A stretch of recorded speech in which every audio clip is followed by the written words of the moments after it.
Welcome to the You're Not Crazy podcast, hosted by Jessica Knight, a certified life coach who specializes in healing from narcissistic and emotional abuse. This podcast is intended to help you identify manipulative and abusive behavior, set boundaries with yourself and others, and heal the relationship with yourself so you can learn to love in a healthy way. You can connect with Jessica and find additional resources, content, and coaching at emotionalabusecoach.com. Hello, and thank you for being here. As always, if you are looking for resources, you can always check out my Substack.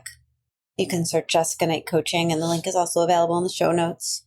You can find me at emotionalabusecoach.com or high-conflictdivorcecoaching.com, where you can find out about coaching, working with me, my self-study courses, and anything else that I have to offer.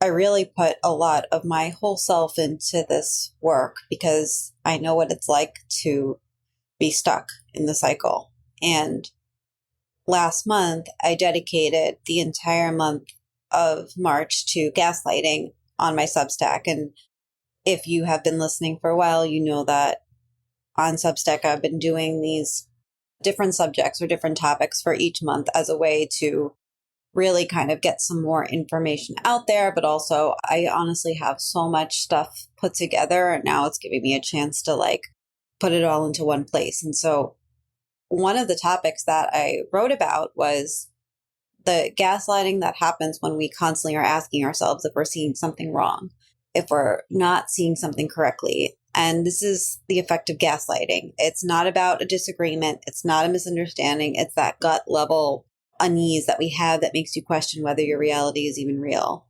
And it's the doubt that creeps in when somebody has spent too much time planting those seeds, because they really get you to question your own gut.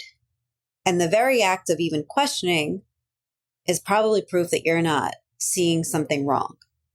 It is a sign of self-awareness, and self-awareness is a sign of resilience. And abusers hate that. Manipulators hate that. They thrive on disorientation and doubt. It keeps the spotlight off their behavior and on you. And so if you've been gaslit, you know how this works, right? Gaslighting isn't just lying. It's not just distorting facts. It's an attack on your sense of reality. It makes you question your instincts, your memory, and your emotions. Did that really happen the way I thought? Becomes the constant reframe in your head. And it continues long after the relationship is over, long after the gaslighter is out of your life. You find yourself still questioning. And for me, the doubts would always show up in these small moments. It would be when a disagreement would just go into this mental replay of did I overreact? Was I too sensitive? Could I have handled this better? And those thoughts just don't come out of nowhere. That is a byproduct of having my perceptions twisted and my feelings invalidated by many people throughout my life. And I think when we're self-aware, when we do care about how we show up in the world, it could be a gift and a curse, because at one hand, at least in my life, it's helped me grow, right? Asking myself those questions, even if the answer is no, I handled that appropriately, it still causes me to question, am I doing something wrong? So I am looking at my actions. On the other hand, abusers and manipulators are masterful at exploiting self-awareness, and they turn it into a weapon, convincing you that you're the problem. And in my case, that I just need to work on myself to make things better. And the logic sounds something like, well, I'm reflective. Reflective people make mistakes. Therefore, I must be making mistakes. And it becomes insidious because it plays on my desire to improve, but no amount of introspection will fix the dynamic where the other person refuses to take any accountability, which really means no amount of my work without the other person doing literally anything will change anything. So I've noticed this pattern in myself. And when I was writing these blogs this last month, I started to realize that this is one of the hardest parts of gaslighting, because it causes us to take on too much responsibility. It's easier to think if I change, things will improve, than face the fact that the other person likely won't change. And abusers count on this. They let you carry the emotional load of the relationship while they sit back and enjoy the show. They'll even blame you for their lack of effort, saying things like, you're not trying hard enough, or you changed, when all you've done is reach the end of your rope. You started responding differently. You may have set boundaries, but now you've changed in a way that you feel more proud, but they gaslight you into thinking that's wrong too. But when we start listening to our intuition again, even in tiny moments, you can tell that your gut is still there, because if it's questioning if you are seeing this correctly, you're probably also questioning, how could this possibly be just me?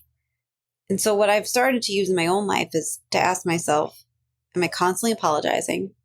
Am I the one always bringing up issues and trying to solve them? Do I feel like I'm walking on eggshells all the time? And if the answer to any of these is yes, that's a red flag. Because healthy relationships don't leave you in a constant state of doubt. They feel steady, not perfect, but steady. And they certainly don't require you to twist yourself into knots just to keep the peace. They are not founded by ultimatums and love bombing. Something else that helped me is the acronym DARVO, which means deny, attack, reverse, victim, and offender. It's a favorite tactic of manipulators. They deny what happened, attack you for bringing it up, and then flip the script to make themselves look like the victim. I posted a podcast on this just last month. Here's an example. You're overwhelmed and you ask for understanding. Their response? You're being so self-centered. It's a classic move that shifts the emotional burden back onto you. And it works, at least until you start seeing it for what it is. But just to be clear, healthy people, non-manipulators, don't leave you wondering if you're the problem. They don't punish you for being human or frame you or your exhaustion as neglect. They don't rewrite the narratives to make you a victim. They show up, they listen, they help carry the load when you can't. Think about how you respond when somebody is exhausted, somebody is confused, somebody is feeling overwhelmed. Healthy people don't want you to suffer. They want to help if they can, but they likely also have boundaries around how much help they can provide because they need to keep their oxygen mask on too. So if you're feeling this doubt, the one that I'm talking about that I have felt in past dynamics, it's not proof that you're the problem. It's proof that someone worked very hard to make you believe that you are. And the fact that you're even questioning it means that you're already one step closer to breaking free of the narrative. And so if you're listening to this and you're wondering, am I seeing this wrong? Let me tell you what I wish somebody had told me. No, you're not. Your instincts are valid. Your feelings are valid. And your instincts and your gut are trying to protect you. And if you're still untangling all these threads of doubt, it's okay. It takes time to learn the lies. It takes time to pick up on the gaslighting. And just remind yourself that you're here and you're asking hard questions. And that's a sign of strength. That's not a sign of weakness. And so I really hope that this is helpful for you. I hope that this helps you ungaslight yourself. If it resonates with you, I highly recommend going to check out that content on my Substack. Like I said, I'll post the link. I believe actually it was every day in the last month I wrote a blog about gaslighting. You know, it's not just gaslighting is this. It's here are the different intricate parts of gaslighting. I really hope that it's helpful. And so if you need support, you can always find me at Emotional Abuse Coach on Instagram, emotionalabusecoach.com, and hide-conflictdivorcecoaching.com.